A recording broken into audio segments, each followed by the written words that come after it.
Hey, Craig Gordon here down at DPS HQ in the city of Salt. Thanks for joining us where we know it's always winter somewhere. And today, I am not only honored, I'm super stoked, maybe a notch or two above my usual super stokedness, to bring on board a DPS ambassador, boots on the ground, boots in the snow, Chris Davenport. Who, my friend, thanks so much for joining us today. Of course, you are legendary in all things that are snow related, from being an athlete to an educator to just an savvy ambassador, as well as being dialed in with DPS. And so now you've had a bit of a journey getting to your zone. Tell me what that was like, and give us a little bit of update from your zone. Yeah, thanks, Craig. Great to be here. I just got off the hill like 15 minutes ago. Another great ski day here in the Andes. I'm in Portillo, Chile, kind of my home away from home for the last 24 years. I've been coming down here, guiding, skiing with my family. My kids have grown up skiing here. And, you talked to our ambassador, Caleb Merrill, a little while ago, and he talked about the atmospheric river event that we had here late in July and into the month of August. Left an incredible base of snow. I mean, there's 15, 20-foot snow drifts out in the parking lot here, and this mountain is skiing great. That atmospheric river, although it was a long duration, it has ended, but we are still in a stormy pattern. There's a lot of snow in the forecast, and the riding conditions are fantastic, very stable, very compact base in the snow. And the fact that that storm was so long, the mountains really didn't get skied because nobody could get up here because the highway was closed. Right. In fact, the highway is still closed, which is a whole nother conversation. But for those of us that are up here, it makes it pretty special. We were out on the hill this afternoon, and I looked around and I actually couldn't see another skier.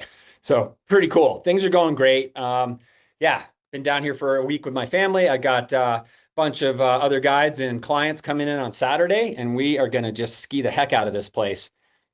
Oh, I love it. I love the update, especially on the snowpack, because it feels to me like that AR was, even though that those big, robust, vigorous systems aren't unusual, but you keyed into the duration of this thing. And that I sense from this conversation, that seems to be a little bit of an anomaly. Yeah, it's certainly an anomaly. And you know as well as most people that extreme weather events are becoming more commonplace around the world. We hear about them in the news all the time.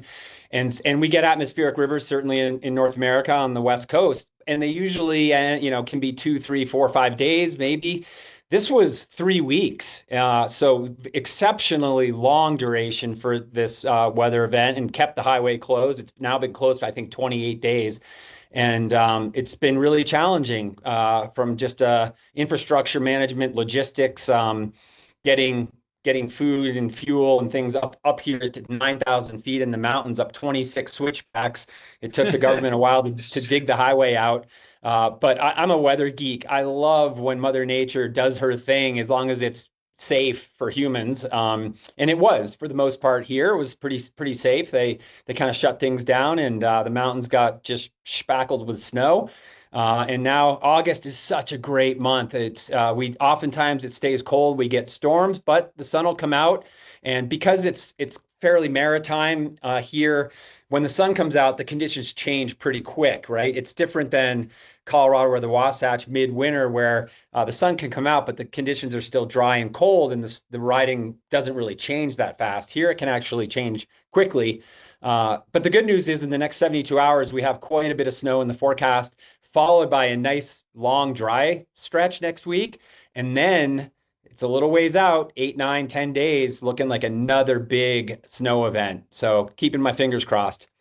Oh, right on. I'm keeping my fingers, my toes, my eyes crossed for you guys as well, because those kind of cycles I love. And granted, it gets crazy for a minute or two, and I'm sure there was a lot of avalanche activity around you and in the periphery. But what I'm getting from you is that this nice, dense, heavy snow, and we all love a good spackling, a good atmospheric river, because we know that that is going to provide a nice stable base. It looks like your little clearing that's allowing the snowpack to gain some stability and to settle out. And tell me, I mean, running through this cycle right now, what does a typical day look like to somebody who's visiting the resort or bopping around to different areas?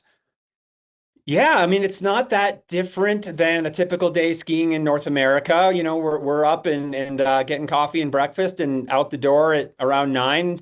Um, Portillo is notable in that it's a lift served. I mean, it's a ski resort, so we're using lifts, but it accesses this incredible sort of, it's backcountry really, but it's so easily accessible. And I went out pretty deep this morning, just to look at lines and look at the snowpack where there has not been any tracks yet this season, and skied some steep couloirs, jumped around in some pockets, and gosh, the feedback I was getting from the snow was just really positive, really putting a smile on my face. And I got way out away from the resort and made a long, probably like 1,500-foot run in this big bowl. I couldn't see or hear another person around me, and I was just in my happy place, feeling like the vibes from the mountains and the snow were all just kind of happening. It was really great. So we're set up for some great skiing, and certainly not unlike other places. During snowstorms here, we do get avalanche activity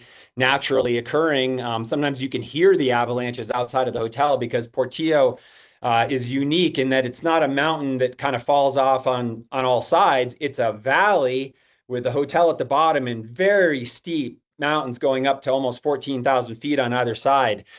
So we hear the avalanches rumbling. And actually this afternoon, my wife and I were going up the chairlift, looking up at these huge cliffs that rise 4,000 feet above the resort. And we saw a nice spindrift avalanche kind of beautifully cascading off of the cliffs.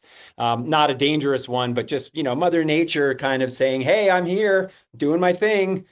So we we always pay attention. We always pay attention. Of course.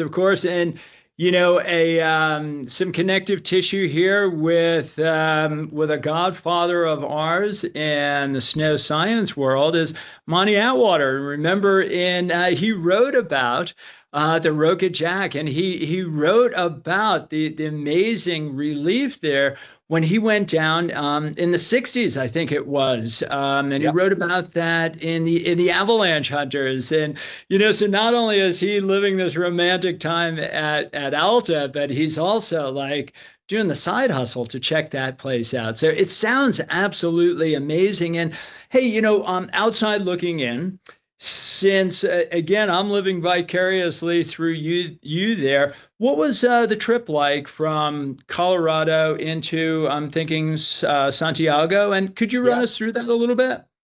Yeah, sure. Actually, pretty easy. I live in Aspen, Colorado. We got a great airport in the Roaring Fork Valley, Pitkin County Airport. I flew with my family direct from Aspen to Los Angeles. We had a fairly quick 2.5 hour or 2 hour layover and a connection direct to Santiago. So everything went smooth. Thankfully, all the bags made it. I was down here with 6 or 7 pairs of skis. We're doing some DPS testing, and everything made it. So relatively smooth. And, international travel, when you have a bunch of luggage, no matter where you're going in the world, I always personally like to give myself a little more time in the airport with transfers or connections to make sure that those bags get on the next flight. Because there's nothing worse than arriving and your bags aren't there. Right. And one little travel hack is that I have my backpack with me, but I always carry a carry-on bag that's got my ski boots, a full kit of apparel, goggles, hat, gloves, beacon, the basics, that I can just get out there and ski, even if my skis don't arrive. So I always travel like that when I'm heading to a destination. When I'm going home, I check it. I don't really care. I've got plenty of stuff at home. But yeah, that's, you never want to be separated from your lunch or your ski gear.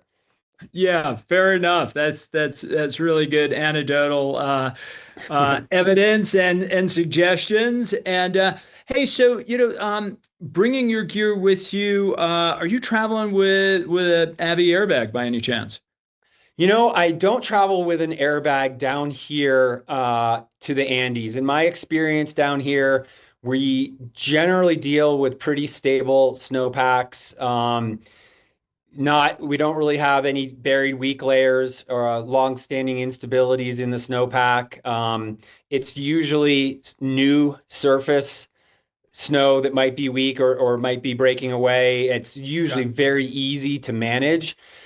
So we don't typically use airbags down here when I'm skiing in a resort-based environment like Portillo. With that said, I've done a lot of helicopter skiing down here as well, where you're further up in the mountains in the high Andes. We have landings around here at 15,000 feet and higher. And we do use airbags in those situations because those slopes don't get skied very often. There isn't a lot of local knowledge on what's going on when you go deep here, but we do have that local knowledge here. So I'm just carrying the basics and using, wise group management and decision making, and really, a lot of that safety comes from up here, not from the tech that we carry. Yeah, absolutely. Yeah. And I asked that question about the airbags, just thinking about people weaving in and out of airports, and if that was, any difficulty there. But hey, tell me, while I've got you, like, what makes the South America skiing experience so unique? Well, I think there's a few things. I mean, the first thing is that it's summer in North America. So, while we're sweltering in the heat in the desert of Utah or in Colorado, it's cold down here. And while I love summer, I love climbing and riding my bike and all of our summer mountain sports. Man, I start getting the itch to get on snow real quick come late July and August. And that's why I come down here in the month of August. The other thing is that the skiing experience, it feels like you're going back in time. We've got these really modern ski resorts and modern lift systems in North America and in Europe and the Alps and whatnot. And you come down here and realize that it's not about the modern lift systems and technology. It's just about being outdoors in the mountains and with your friends and riding snow. And so it kind of feels like going back in time. And that feels really good. I think we all love thinking about what skiing used to be like when we grew up, or when, in the heydays of the 80s or 90s, or whenever you want to call it. But yeah. And the people down here also, I just love Chile. The people are amazing. I speak pretty good Spanish, but I don't speak good Chilean Spanish. It is a crazy iteration of the Spanish language. And as much as I try, they speak fast in slang, and that's just really fun to kind of play with as well. Right on. And I got the same thing from a lot of other folks that I've talked to, like just the cultural experience and that cultural immersion is worth the trip. And I'm feeling that with our conversation as well. Yeah, I mean, I've made so many great friends down here over the years. It actually really feels like a family. And so much like you would go to summer camp as a kid and see the same people that you hadn't seen in a year, and you're like, oh, my friends, it's so good to see you. That's how we feel here as well.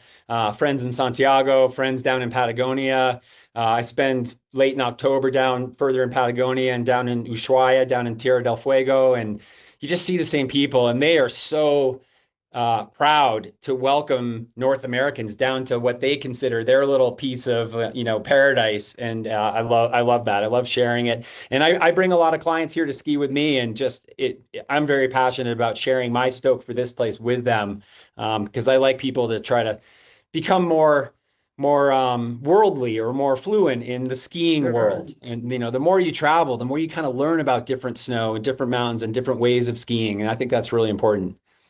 Oh, I love that. Yeah, it sounds like a melting pot of culture and proud heritage. And also it feels like you're also stepping back into the previous millennium, which must be like kind of a fun cerebral time warp. Well, it's funny. Early on, we were talking about snow, and you mentioned the legendary snow and avalanche expert Monty Atwater, who did come down to Portillo in the '60s. The owners of the resort here, the Purcell family, Henry Purcell, who's now 92 years old, recognized that this place has a particular avalanche problem, mainly because the slopes are so steep around here. And he was like, well, who's the foremost avalanche expert in the world? And found Monty Atwater, flew him down here. And in 1964 or 65, they had built this lift that you mentioned called the Roca Jack. Right. There's 4 of these types of lifts here, but it's basically a single cable that drags you up a couloir quite steep, like 30, 34 degrees, and goes through a little bull wheel hanging in the air at the top, across the slope, through another bull wheel and back down. And it's a coming and going lift called VOD. And these lifts are absolutely amazing. I mean, talk about a rocket ship to paradise. You get a lot of laps. You're on this thing kind of holding on for dear life. It's very expert lift riding.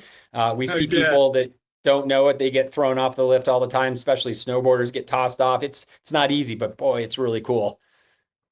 Hence the name, the slingshot, right? The slingshot. Yes, exactly. They are called slingshot lifts. It literally is like bam, up the mountain.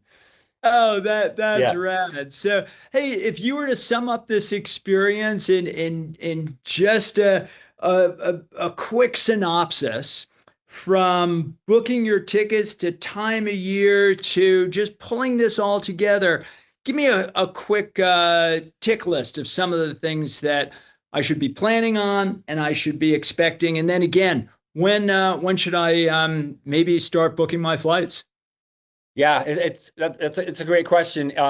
For passionate skiers, they love to travel. They love to see new destinations, and absolutely skiing in the Andes of South America, especially Chile, but also Argentina, should be on your hit list. It is world class, and a very cool travel experience. I find August to be the best time of year. July can be good. It's a little early, and September can be very good, but it's spring skiing. So August, it's a shorter season down here than in North America. August is the sweet spot. You really don't need to start booking tickets and planning travel until, say, February, March in the northern winter, the end of the season. You can start thinking about South America. There's a lot of great direct international flights. You can fly direct to Santiago from Miami, Atlanta, New York, Houston, sometimes Los Angeles. So connect through those airports. It's mainly United, Delta, and American, as well as LATAM Airlines, the Chilean airline. And it's an overnight flight, but boy, it's pretty easy to get to. And one of the things I love about these flights from North America, from the US down to Santiago, is like half the plane is carrying ski boots. And you can just see that everybody's stoked. They're like, where are you going? Where are you going? Oh, cool. And then you actually run into people that you might know, like, oh, hey, good to see you again. So yeah, it checks all the boxes of a really cool travel experience. And then, you get up here at 10 in the morning the next day and you're skiing. And it's like, the day before you were in shorts and flip-flops in 95-degree heat, and all of a sudden you got all your gear on. Hopefully you didn't forget anything, and you're out on the hill skiing. It sounds like a very unique sisterhood and brotherhood and just cultural melting pot. And hey, one last question. Since you do, or you're experiencing more of a maritime-esque snowpack, what's your corn season look like in that zone? Oh my gosh. Yeah, the corn season here is all time. It is all time.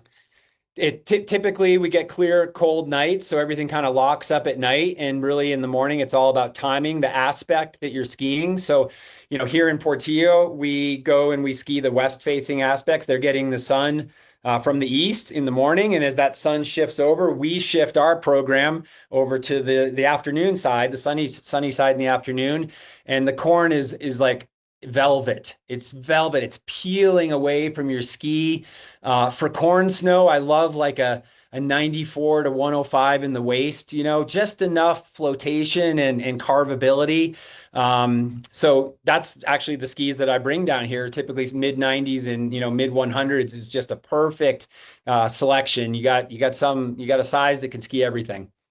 Fantastic. So, looking at the DPS line, what would be that one go-to ski you think? Boy, if I had to choose one right now, I'm going to go with a Kaizen 105. Okay. But I wouldn't choose one. I'd choose two, because two of them fit in my ski bag, and I'm going to bring two.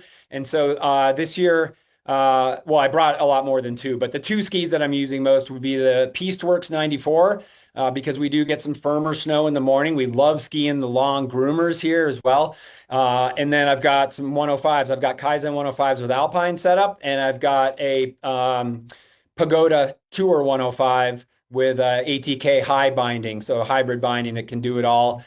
So I just, I want to give myself every option. It's like you don't go out and play golf with one club. You got a nice set to make sure you're good for every shot. And I just like to make sure I'm good for every condition, whatever Mother Nature throws at us. I got the perfect ski for the job. Oh, I love it. I love the suggestion and all the stoke that you're bringing, repping all of us down there. And Thank you. I know we're a couple hours difference, and probably you've had a long day. So, what do you got on tap for dinner with the fam tonight? Well, I'm actually, as soon as we get off, I'm going to run over and hang out with the Portillo Ski Patrol. It's a cool group of guys. They got like a legendary basement little ski patrol room.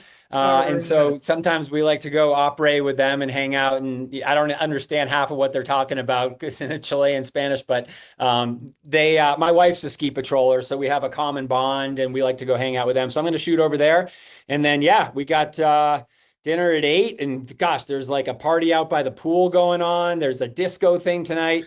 To be fair, I'm usually in bed at like 10:30 because I've been doing this a long time. I like my rest and recovery. It's very important. But yeah, we'll be up on the hill doing it all over again tomorrow and watching very closely this storm that's coming in and praying for a lot more snow. Excellent, man. Well, Deb, I so appreciate your time again. I so appreciate you bringing all of this stoke to the crew, repping the crew. I don't think we're going to see each other at the discotheque anytime soon. No. But I do hope to be circulating around, seeing you all in person, giving you a big high five. And thanks again, Deb, for all your time. Thanks for your insight, your expertise. And yeah, thanks for helping deliver some goods up here in the city of Salt. Yeah, awesome, Craig. Great talking to you. Thanks for bringing all the stoke that you bring to the sport. Thanks, my man. And thanks to all of you for joining us here where we know it's always winter someplace. Right now, it's winter where Dab is at. DPS, design, performance, and of course, soul, man.